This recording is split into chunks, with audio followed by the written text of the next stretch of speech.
সব প্রস্তুতি উনি নিতে বলেছেন বাই ডিসেম্বর। এই ডিসেম্বরের মধ্যে সমস্ত প্রস্তুতি শেষ করতে বলেছেন। আজকের মিটিং এর মূল ইস্যু ছিল যে স্বরাষ্ট্র মন্ত্রণালয়ের বিষয়ে যে প্রস্তুতি সামনে আমাদের জানেন যে নির্বাচন হবে।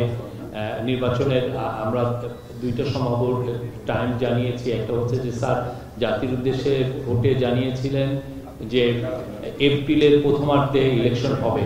পরবর্তীতে আমরা আরও জানিয়েছি যে যদি প্রস্তুতি সম্পূর্ণ হয়, সংস্কার হয়ে যায়, তাহলে সেটা রোজার আগেই ইলেকশন হতে পারে ফেব্রুয়ারিতে।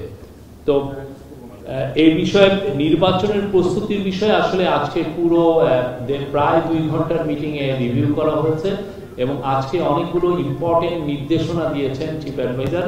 প্রথম নির্দেশনা ছিল যে আইন শৃঙ্খলা বিষয়ক যত প্রস্তুতি নির্বাচনকে ঘিরে সব প্রস্তুতি উনি নিতে বলেছেন বাই ডিসেম্বর। এই ডিসেম্বরের মধ্যে সমস্ত প্রস্তুতি শেষ করতে বলেছেন বাই ডিসেম্বর। এই প্রস্তুতিগুলোর মধ্যে অনেকগুলো বিষয় আছে, যেমন আইন শৃঙ্খলা বাহিনীতে 17,000 নতুন member of security forces like police, BGB, coast guard নেওয়া হচ্ছে এই নির্বাচনকে সামনে রেখে। তাদের রিক্রুটমেন্ট এবং তাদের ট্রেনিংটা খুব ইম্পর্টেন্ট, যাতে এই সময়ের মধ্যে শেষ হয় সেই বিষয়ে উনি নির্দেশ দিয়েছেন। নির্বাচনকে সামনে রেখে আপনি জানেন অনেক পায়তারা হয় যে এটাকে আইন শৃঙ্খলা পরিস্থিতি যাতে ডিটোরিয়েট করে সেই বিষয়ে অনেক পায়তারা থাকে। তো উনি আজকে নির্দেশ দিয়েছেন যে আইন শৃঙ্খলা বাহিনী যাতে কঠোরভাবে আইন প্রয়োগ করে এই আগামী মাসগুলোতে নির্বাচনকে সামনে রেখে। আর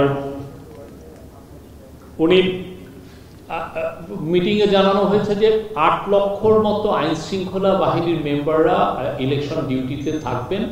উনি নির্দেশ দিয়েছেন যে এই পুরো 8 লক্ষই যাতে এই ইলেকশনটা কিভাবে হবে আর শান্তিপূর্ণভাবে ইলেকশনটা যাতে হয় সেটার প্রশিক্ষণ তাদেরকে ইনশিওর করার কথা বলেছেন, যে তাদেরকে প্রশিক্ষণ করতে হবে এবং এই কাজটা করতে হবে ডিসেম্বরের মধ্যে।